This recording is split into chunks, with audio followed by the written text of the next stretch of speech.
Hello sa lahat, welcome sa aking channel. Binuksan ni Demet Ozdemir at Engin Acurec ang Kapaskuhan.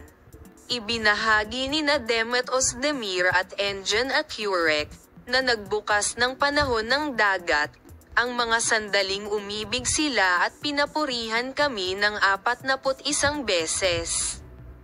Sina Demet Ozdemir at Engin Acurec, na sa wakas ay nagbukas ng panahon ng dagat, ay nagpunta sa Sesame, at ang mga sandali ng ang mag-asawa, na nag-e-enjoy sa dagat, ay umibig, ay nagpapahayag sa amin ng papuri sa Diyos ng 41 beses.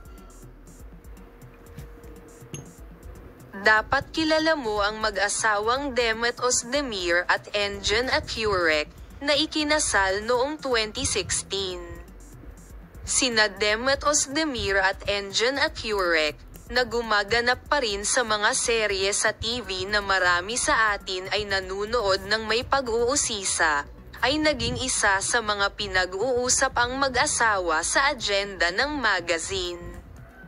Ang mga larawang puno ng pag-ibig ni Demet Ozdemir at Engin Acurec ay nakatanggap ng mga like pagkatapos ng mga like sa social media, at nakatanggap din ang mga tagahanga ng mga mensahe para sa mapagmahal na larawang ito.